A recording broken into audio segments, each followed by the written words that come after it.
Hey guys, before we get into this basketball shoe review, I just wanted to make an apology. I know I haven't uploaded for about 4 months. That was actually due to the fact that I broke my ankle, and by the time my ankle was feeling better, I was in finals for my biology degree. So luckily now finals are over and my ankle is fully recovered. So I will be uploading probably once every 10 days, maybe once a week in terms of basketball shoe reviews. I have a lot of shoes that I'm currently testing. So if you're new here, please subscribe. And if you guys are returning, please like, comment, and just get my videos into the algorithm. I really appreciate it, and I should be uploading a lot more frequently now. So thank you guys so much for trusting me with your basketball shoe reviews, and let's just get right into the review.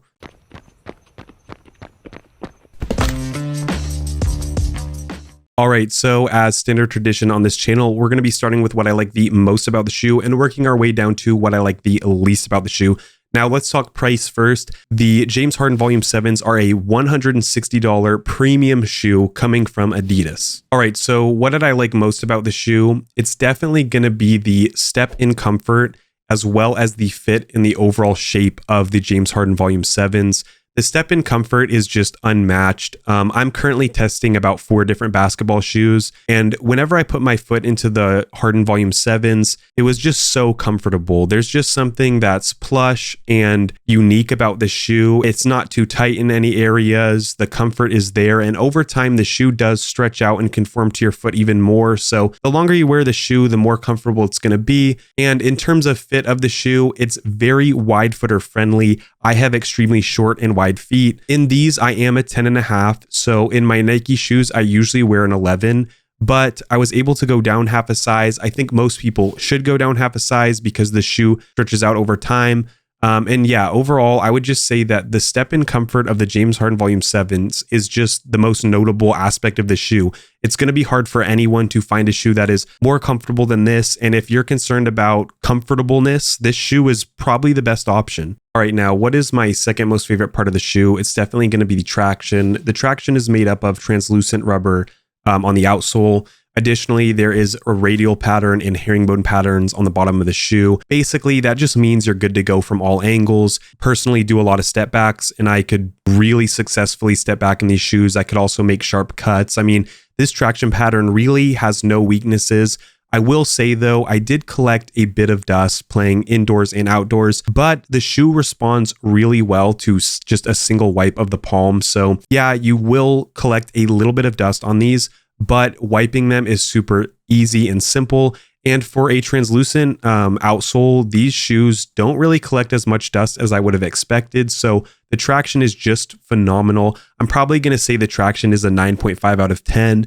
And yeah, it's really good. I mean, even outdoors when I play on these terrible, like tar, just absolutely horrendous courts for the footage that I film, they still grip to that pretty well. And that is just really remarkable. No shoe has really ever done that. The traction is good. I mean, you should have no issues. I still think the KD 15s are the best traction I've ever experienced, but these are a good second. It's very dependable. So you know, you're going to have a really good time in these. All right, so my third favorite part of the shoe is definitely going to be the cushioning. In the James Harden Volume 7, there is light strike in the forefoot and there is boost in the heel. Now, I could tell you all the tech specs, but I'm just going to tell you my personal experience with the cushioning. So these shoes have extremely good court feel. The heel cushioning is just enough to be good. It's a little bit bouncy. It's definitely very effective and kind of plush. I will say I personally prefer having a lot of plush cushioning in the shoe because I need a lot more impact protection than most people. Somehow, despite the shoe having really good court feel and the shoe initially feeling like the cushioning wasn't going to be enough for me, the heel to toe transition and the impact protection is somehow amazing. Doesn't really make sense to me. I don't know how they pulled it off, but for me, despite the cushioning just not initially feeling like extremely plush or extremely cloud-like, it somehow got the job done really well for me. I think that's just because the shoe has such a wide base and because the heel to toe transition is so smooth that it kind of made up for the low court feel of the shoe or for the lack of cushioning that I'm usually accustomed to. So even though this cushioning setup isn't normally what I like, it was extremely effective for me, and I just have to give them props because I normally don't get to wear these extremely good court feel shoes, but with the James Harden Volume 7s, I had no problem.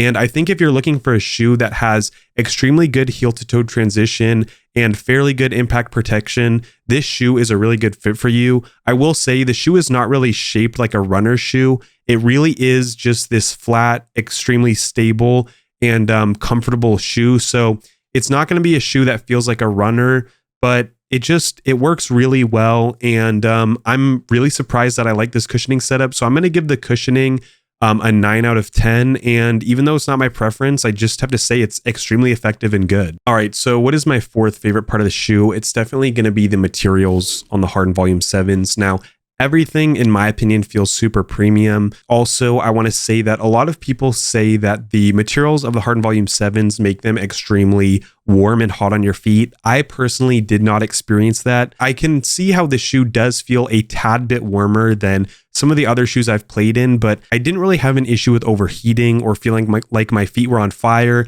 And for me, I play basketball for about 2 hours. It's 4-on-4s, so it's fairly intensive, and if my team's winning, I don't get a lot of breaks.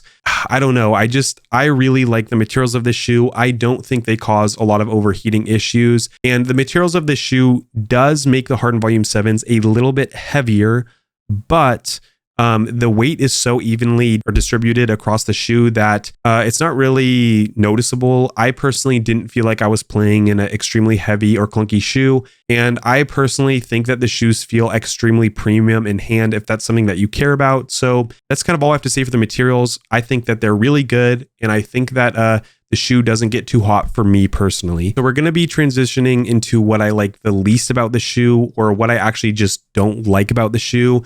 And I just want to tell you guys before I get into this, I originally was going to tell everyone to buy the James Harden Volume 7s. Due to that, I actually extend how long I wear the shoes. I try to wear them about 3 months before I tell any of my viewers to buy the shoe. And I'm really glad I did that. I think a lot of the reviewers wear the shoe for about 3 weeks, maybe even less than that, and just throw up a review. And I think some of the issues that I found will only appear if you wear the shoe long term. So let's get into the actual issues. So a part of the shoe that I found a little bit lackluster in the Volume 7s was definitely the lockdown of the shoe. I also found that over time, the shoe stretched and stretched and stretched, just kept expanding. And due to the expansion of the shoe, on this outer part of the shoe here, you can see that there's not an amazing kind of plate that holds you into the shoe. And as the shoe expanded from me wearing it, that plate became less and less stable. And eventually I started having a lot of pain in the pinky toe of both of my feet. And that's just due to the fact that the shoe doesn't really contain you. I mean, you can imagine just this wall breaks down more and more and more and more. And it felt kind of like my foot had to bend in the shoe in a weird way. So you might be thinking, well, is there any way to counter this? And I found a counter for a while. I would actually just crank the laces and tie the shoe extremely tightly. But it caused a lot of discomfort in the top of my foot. And then the shoe continued to expand. So the shoe basically stretches out over time, which makes the lockdown become a little bit worse over time. And for me, I developed foot pain because my foot was sliding around in the shoe and slamming into that wall just because of the expansion. So I do think that this is something you'll only experience after having the shoe for a long time. Unfortunately, it caused me to only be able to wear the shoe once per week. There's even times where I would shelve the shoe for about 2 weeks to let my feet heal. And if you guys didn't know, I do a lot of bodybuilding. So to have my foot really hurt all the time, it got in the way with my weightlifting and it got in the way of me playing. So that is a major issue that I experienced. I don't know if everyone will experience that, but I will say go down half a size. Just know that the shoe's going to expand. And if your main concern with your shoe is lockdown, the James Harden Volume 7s might not be the best fit. It's just the shoe is really held up by its materials and by the lacing. And if your shoe expands, then the materials aren't going to contain the foot as well. And actually, I just want to say that with these leaked photos, I'm going to put them on screen now. These leaked photos show the James Harden Volume 7s. And I actually think that maybe James Harden's having the same issue I have. As you can see, the outside of the shoe in the photo has kind of a containment device. You can see the lines or those big, I don't know if those are rubber or what they are, but that holds the foot in the way that I was having the issue. So I think maybe Adidas is aware of the issue and they might just push out the 8s really early, because overall the shoe is amazing. I would say it's one of the best shoes I've ever worn in terms of maybe being in the top 10. But due to this lockdown issue, the shoe drastically takes a big hit. I mean, I dropped the score quite a bit because of that issue. But if the Harden Volume 8s are the same exact shoe and they have this containment device, that would make the shoe pretty much fixed from my perspective. So I'm really hoping that not everyone will have this issue. I just wanted to let people know I had this issue about 3 months into the shoe. Sorry for rambling, but I think this was a really important element that a lot of shoe reviewers will miss. And yeah, so the lockdown, I'm just going to have to give it a 6 out of 10. And it's definitely the weakest part of the shoe. All right, so what are my overall thoughts of the James Harden Volume 7s? Well, if there was no lockdown issue, and it's not even that the lockdown is necessarily terrible, it's just if I didn't have that outer foot pain after using the shoe for a long time, these shoes would have a really good score. I'd probably give them like a 95, but due to a little bit lackluster lockdown and a combination of that foot pain and the shoe just continually expanding, I'm going to have to give these shoes an 88 out of 100. Personally, my final verdict on the shoe would be, if you're not strapped for cash or if you're not balling on a budget, go ahead, take the risk. These shoes will be really good. Maybe if you're trying to find shoes on a budget or you can't afford to buy another pair if these fail you, I would say skip the shoe. It is a really weird review because the shoe's really good. It's just as I wore it and developed those issues, it just became not very wearable. I still wear these like once every 2 weeks and the shoe looks really good. So I can still wear these as a casual shoe. I just think that's kind of how it is. The shoe's really, really good.